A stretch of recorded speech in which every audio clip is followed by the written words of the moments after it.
Howdy everyone, welcome to the 52nd episode of Investing Kev. In today's episode, we're going to take a look at a Singaporean stock, a favorite of many investors, Sea Limited, ticker SE. We're going to take a look at their company profile, their financials, their outlook, their risk factors, their price target, and I'll wrap it up with my final thoughts. This channel continues to grow and I'm so thankful for the love and support. I recently came out with a video of why I'm doubling down on Chinese stocks, so feel free to check that out. If you like this content, please help me out by giving this video a thumbs up, subscribing, leave a comment. I am also on Twitter at InvestingKev, so feel free to reach out to me on Twitter. As always, this video is for entertainment purposes only. Always do your due diligence. For full disclosure, I own shares of Sea Limited. I just opened up a position for the first time ever this past week, so I own a very small amount. Alright, I hope you all are excited. Let's get started. Sea Limited is a leading global consumer internet company founded in Singapore. Their mission is to better the lives of consumers and small businesses with technology. They operate on three core businesses across digital entertainment, e-commerce, as well as digital payments and financial services. These are known as Garena, Shopee, and SeaMoney respectively. Garena is the leading global online games developer and publisher. Shopee is the largest pan-regional e-commerce platform in Southeast Asia and Taiwan. SeaMoney is a leading digital payments and financial services provider in Southeast Asia. When we take a look at their digital entertainment segment, we're taking a look at Garena. Garena is a leading online game developer and publisher with a global footprint across more than 130 markets. Their most popular game, Garena Free Fire, is the fourth most downloaded game in the world in 2021. They had 154 million downloads.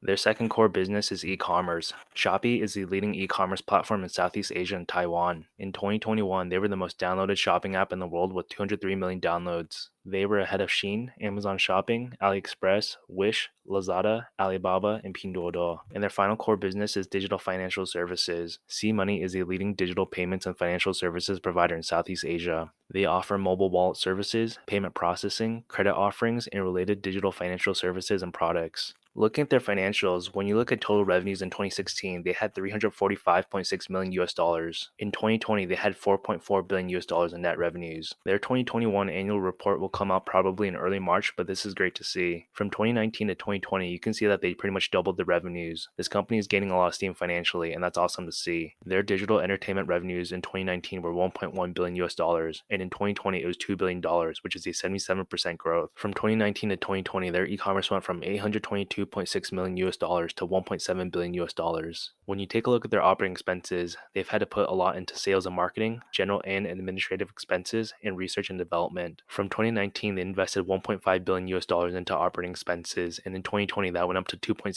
billion dollars. Looking at their net loss, this company isn't profitable, and I don't expect them to be profitable for quite some time. This company still has a lot of growth ahead. I don't think they can rely on Garena Free Fire to be their only money maker in the coming years. They'll have to come out with new games, and that's requiring more money. Looking at their balance sheets, their total assets are more than their total liabilities. In 2020, their total assets were 10.4 billion US dollars, while their liabilities were 7 billion dollars. Looking at their third quarter report that came out in November, they saw that their GAAP revenue was at 2.7 billion dollars. This was an increase of 121% year over year. Their gross profits was $1 billion, which was 147.5% year over year growth, and their total adjusted EBITDA was negative 165.5 million US dollars compared to a positive 120.5 million dollars a year before. When we take a look at digital entertainment, they had bookings of $1.2 billion, which is up 29.2% year on year. Their quarterly active users reached 729 million people, an increase of 27.4% year on year. What's most important is getting these users to pay. Their quarterly paying users grew by 42.7% year on year to 93.2 million people. This represented 12.8% of quarterly active users for the third quarter compared to 11.4% for the same period in 2020. Their self-developed global hit game, Free Fire, continued to see strong user engagement. They ranked second globally by average monthly active users for all mobile games on Google Play in the third quarter of 2021. Free Fire continued to be the highest grossing mobile game in Southeast Asia, Latin America, and India for the third quarter of 2021. Free Fire has maintained this leading position for the past 9 consecutive quarters in Southeast Asia and Latin America, and 4 consecutive quarters in India. In the United States, Free Fire was also the highest grossing mobile battle royale game for the 3 consecutive quarters, and was the second highest grossing mobile game on Google Play for the third quarter of 2021. And looking at e-commerce, their GAAP revenues was at 1.5 billion US dollars. This was up 134.4% year on year. Their gross orders totaled 1.7 billion, an increase of 123.2% year on year. This represents 9 consecutive quarters of triple-digit year-on-year order growth.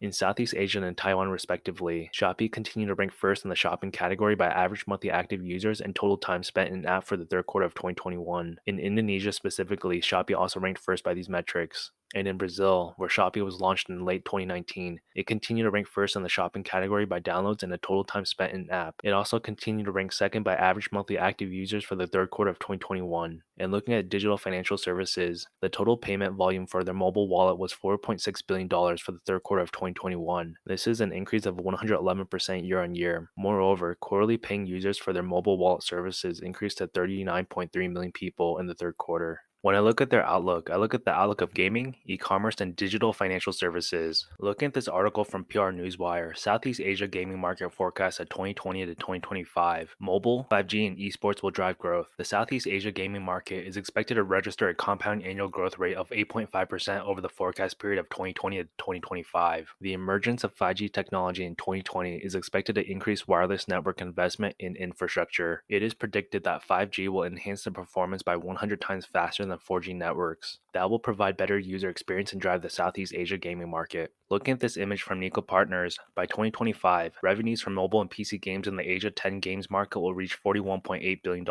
The Asia 10 include Chinese Taipei, also known as Taiwan, Indonesia, Malaysia, India, Singapore, Thailand, Japan, Vietnam, Philippines, and Korea. There will be 940.9 million mobile and PC gamers by 2025. It is insane to think about how young this market is. When we take a look at the global mobile games market, by 2030, mobile gaming will become a $272 billion US industry. This is up from $98 billion in 2020. In 2020, the mobile gaming market was a $98 billion industry. The industry will record a compound annual growth rate of 11% over the next 10 years. They say mobile gaming is already bigger than the console and PC gaming markets combined. It contributed nearly 57% of global video games revenue in 2020. When we take a look at e-commerce, by 2025, Southeast Asia's internet economy will reach $363 billion.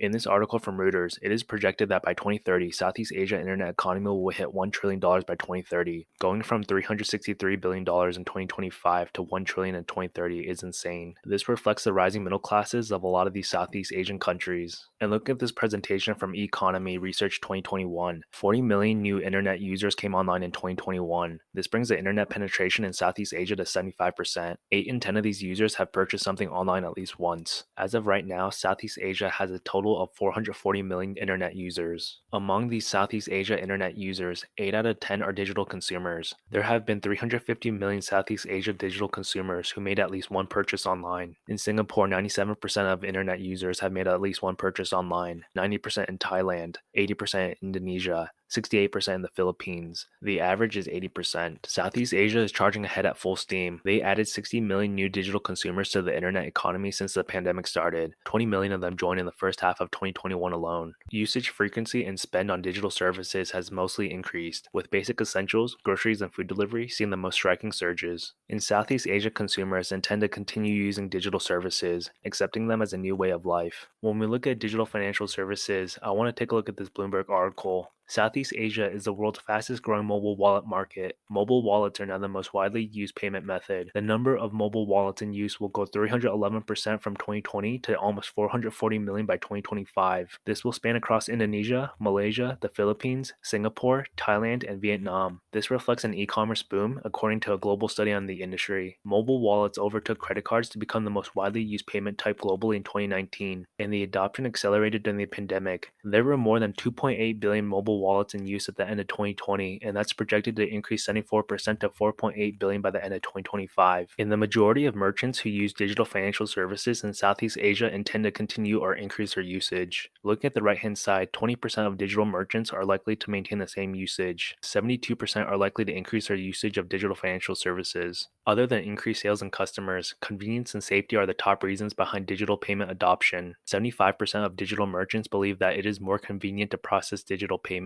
6 in 10 digital merchants are likely to increase or maintain the usage of digital supply chain financing and consumer financing options in the next 1 to 2 years. In the next 5 years, 8 in 10 merchants anticipate over half of their sales to come from online sources. And what I like to see is that all markets are exhibiting double-digit growth. Indonesia, Malaysia, Philippines, Singapore, Thailand, and Vietnam are all going to see a boom. When we take a look at risk factors, the biggest one is government. Sea Limited is operating in a ton of countries, and data collection and privacy is a global issue. Sea Limited has to abide by the laws for a lot of people. They're in gaming, e-commerce, and digital financial services. That's a lot of users, and that's a lot of data. These industries are really young, so things are fluid and things can change. It's up to Sea Limited to abide by the laws and regulations. Some of these regulations include include game operations, game ratings, e-commerce, social networking, internet applications, digital platforms, marketing, privacy, personal information, data use, labor laws, antitrust or competition laws, live streaming services, national security, content restrictions. The list seems endless. That's a lot of responsibility for Sea Limited, and I trust that they're going to do what's right. The second risk factor is in competition. When we look at gaming, Garena Free Fire is a really popular game, but as this game matures, users may not pay as much. Sea Limited may struggle to retain paying users. That requires them to come out with more self-developed and published content that is accepted and fun. The gaming industry is very competitive. When we look at e-commerce, Shopee has to compete against a lot of e-commerce companies. Alibaba is expanding in Southeast Asia. Lazada is popular in the Philippines.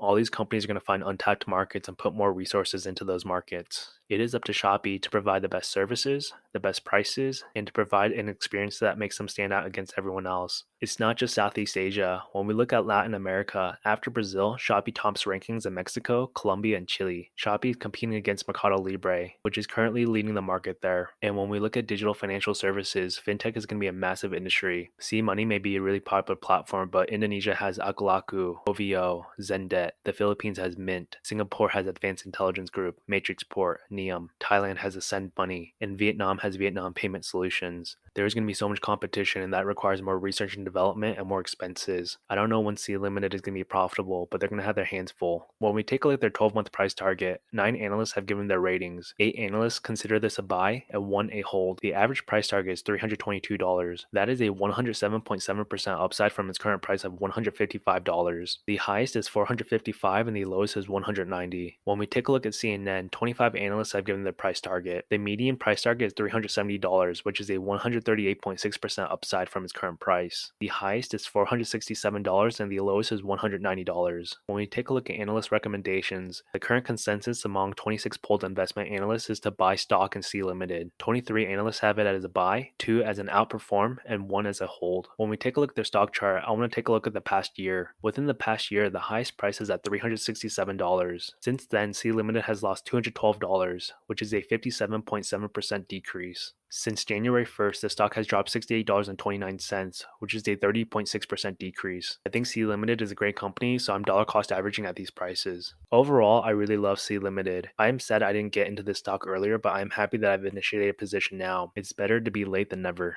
I think this company has a lot more room to grow in all their core businesses. We've seen the projected numbers for gaming, e-commerce, and digital financial services. All those numbers really excite me. I like what I see from their financials, and I'm going to keep an eye on their revenues. I think they'll be profitable eventually, I just don't know when. They are in the heat of competition for industries that are really young still. I think this stock is going to be a winner for many years to come, even if it means temporary losses. If you like this content, please like this video, subscribe, and let me know in the comments what you think. As always, thank you everyone for tuning in. Stay safe, and I will see you all next time.